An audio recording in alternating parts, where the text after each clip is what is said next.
Hello and welcome. If you're like me, you're probably bored of the black box, big tower PC experience with heavy, weight, big towers taking up lots of space in your office, very hard to put on your desk, and of course generating lots of heat with those high-end CPUs and high-end GPUs. But do you really need all that power for gaming, content creation, and whatnot and the like? Well, I've been waiting for the experiment to jump into the mini PC space, and what I was waiting for is the AMD Strix Halo APU, which includes 16 cores and 32 threads, and of course 40 CUs on the graphics engine. This here is the GMKtec EVO-X2 new release. I've got this in my hands. I've been playing with it for the last few weeks now, and I'm very excited to bring you my review and overall coverage next spanning the next few weeks of what mini PCs can do for you.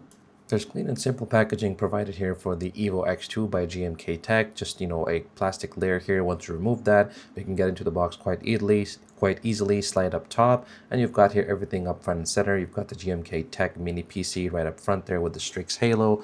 You got a little pouch here with some documentation, some quick access buttons, and some how to use the performance mode and toggle buttons around the actual PC itself. So a little bit of a getting started guide. Nice to see that printed documentation hasn't completely gone the way of the dodo bird. We'll put that aside here. Next thing we see here is the power adapter. So we have here a nice HDMI 2.1 cable that's provided with the PC. Thanks for that inclusion. Seeing that we're seeing more and more cables go away in favor of environmentalism and whatnot. We get this power adapter here. This one here is the power brick with the traditional barrel pin connector for the GMKtec mini PC. The EVO-X2 here is up front and center. We'll put the box away now and take a look around this box, around this PC here, and show you what the mini PC brings with it in tow. We'll of course take a look at the ports and other details of this PC a little bit later. But just first glance here and first impressions, it's nice and solid. It's got a metal kind of wraparound chassis here with a plastic central core. So if you look here, that there's fans all around. There's one big fan over the CPU on the front, and there's two smaller fans around the back. The port situation on the EVO-X2 is very well appointed. We get a green power button on the front with a power mode toggle, so you can toggle between the different power modes for the PC. We get a full-size SD card reader. This is not SD Express 7, but rather an older standard. We have a USB 4 port at 40 gigabits per second, a pair of USB 3.2 Gen 2 ports at 10 gigabits, and we get a microphone and headphone combo jack. On the rear, starting from the right-hand side, we've got two USB 2 ports for your peripherals and dongles, such as mouse and keyboard. We have an HDMI 2.1 port here with full bitrate. We got a display port. However, this one is stuck at the older 1.4 standard, so alas, it's a little bit of a miss there. We got another USB 4 port at 40 gigabits, a USB 3.2 Gen 2 port, again, Type A. We got a 2.5 gigabit Ethernet jack, another headphone combo audio jack for speakers or whatnot, and we have finally a barrel pin connector for the power adapter. To appreciate the difference in what EVO-X2 brings to the table and mini PCs in particular, we first need to look at the dimensions of a traditional desktop tower.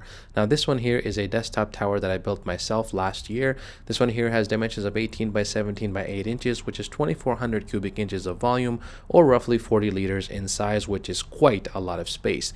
If we move over to the EVO-X2 by comparison, we can see here that the size is just minuscule, 7 inches by 7 inches by 3 inches, 147 cubic inches of volume, or only 2.4 liters in terms of volume in space.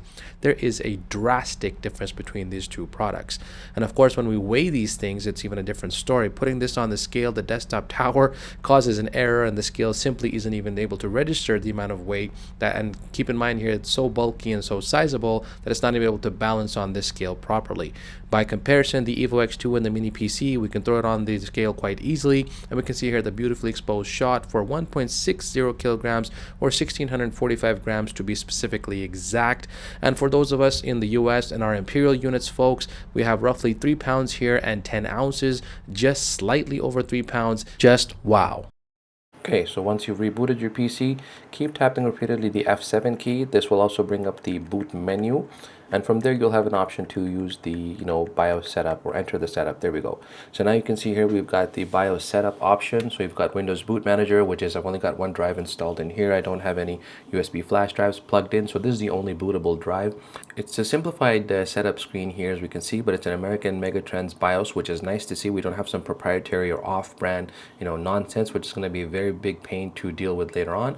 So the only thing you can change here from the main screen is these performance modes. So this is quiet, balance, and and performance. Also keep in mind that there's a P mode button physically located on the front of the actual mini PC, which is fantastic. We'll talk a little bit about performance, different power levels, heat generation, and fan noise in a separate video segment later on. The one thing I want to highlight here, particularly if you go into graphics settings, you can go here and change the configuration for the actual memory allocation to that GPU here. Because you've got an APU, you can decide whether you want the configuration to be managed automatically. If you go to UMA specified, you can choose up to whatever amount of RAM that you have dedicated for your system.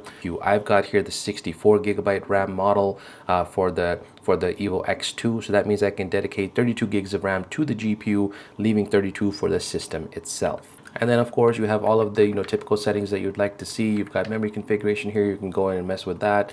You can go in and change the memory clock speeds if you like. You can control some of these fan settings here as well. You also have some IO port access. You could enable or disable some of the onboard IO ports on this particular PC. You can set your boot priority order if you like to boot off of different devices. The EVO-X2 Mini is powered by the Ryzen AI 300 series. This is the latest Zen 5 generation, released last year in 2024. And this particular CPU here is the top of the line stack. It's called the Ryzen AI Max Plus 395.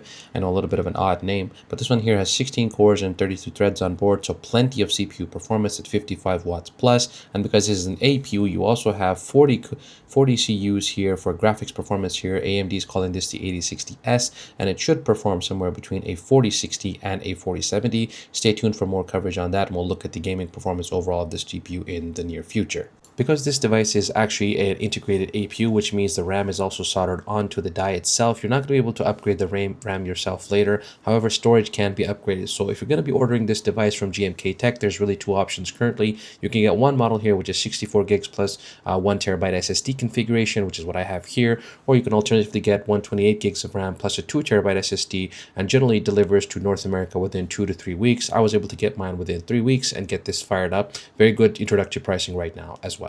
So this machine is very well spec'd out, and of course everybody wants to really know how does this thing actually perform. So I've done a few different things here. As you can see, I'm going to be doing a mix of productivity work, some content creation, some AI. We're using LLMs, and also some gameplay here as well. And what I want to show off here is that you can see here I'm scrubbing the timeline here in Davinci Resolve. This is a 2K clip at about 33 megabits per second. It's playing very, very smoothly, and you can see here that the system's pretty idle. There's so many threads here on the CPU that are just doing really nothing. So it's very, very fast. It's very powerful. Those 16 cores and 32 threads really are going to be put to very, very good use here. I also ran a latency mon test here for those of you who like to produce audio. I always get questions about how is it for audio production, music production? Is it quiet? Is it powerful enough? Is it going to have latency issues? So you can see here that I'm running the latency mon result. Initially it started out saying that it was fine, and then it triggered over to saying that this is too slow. I'm really not sure how that works, so if you do, please leave some more comments in the description below. I'd love to be able to figure out how I can test audio capabilities of devices for you guys as well. And here I'm running Firmark, just a benchmark for you guys to see the powers on this CPU. The APU is so efficient because we get that ecosystem advantage here with AMD CPU plus the AMD GPU on board. This APU, the power of the CPU is really being throttled down, so it can push all of that power over to that APU or that GPU or the graphics portion of the APU, excuse me. And we can see here that it's getting maximum frame rates here, as a result that you won't be able to do if you're getting an NVIDIA / AMD combination or NVIDIA / Intel combination here, of course. And also everybody's going to want to know, how does this thing game? Can it actually game? Well, here you go. I'm playing at 2K resolution here. This is Clear Obscure Expedition 33. This is a fairly new game. It can be quite taxing. Here I'm playing at the high preset, I believe, or ultra preset. We'll do proper game testing a little bit later here, but as you can see, it plays totally just fine. I'm having a great experience with gameplay on this machine. Okay, so after looking at this thing for the first time here, we can see that it certainly has some prowess to do gaming, to do content creation, and pretty much any workload they can throw at this machine here. But that is just the beginning here. I'm going to be doing lots of coverage on the EVO-X2 and on mini PCs as a general concept, and as a replacement and a modernization, or rather what I think is a revolution for the actual desktop PC that we've seen in the last 30 years, or nearly 3 decades plus.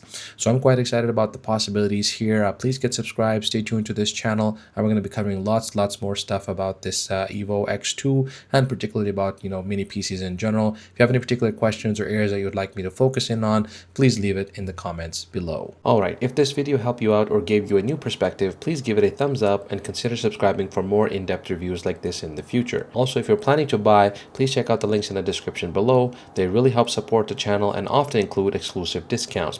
And if you want to help me even more, you can buy me a coffee using the link in the description below. It's one of the best ways to help keep this channel going and keep it ad-free. Thanks very much for watching. See you in the next video.